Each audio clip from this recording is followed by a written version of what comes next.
San Abedin 85 pesos.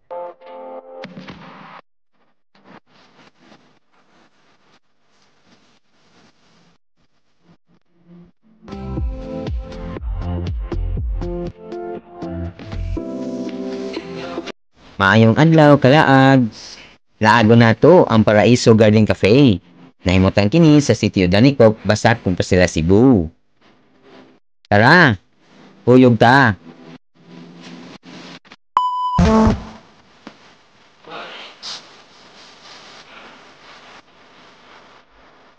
From Cebu, left turn ta is kinagimbal. Ang landmark ini ang kining Sea Oil nga gasoline station. So left turn ta, pasulod sa eskina Basak o eskina Gimbal.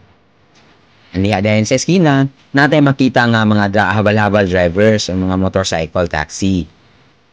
So kana nangutan namin kung saan pagadto. So ang fare di ay is 60 pesos only. Kuyog day na ko ang akong laagan nga partner. Kay kung dili, nato pa kuyugon, pasayaw na punta og balik. Sama ni ini.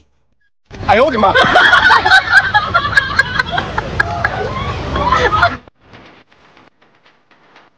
It's 9 kilometers away or 8 to 15 minutes gikan sa main road to Paraiso. So, di ba? Dool ra kaayo.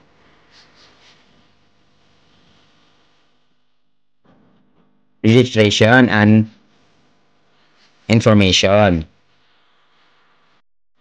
And then, bayad ka og 25 pesos entrance fee. Aron ma-access nimo ang ilang garden cafe nga super wow kaayo. Relaxing. And very bugnaw kaayo nga palibot. Kung ganahan ka maligo sa pool, just add 50 pesos only. Yes, 50. Ingon ana ka affordable. Naasad sila yung mga rooms na inyong kapilian if ganahan mo mag-overnight o ma-experience ang sunrise sa ilahang lugar.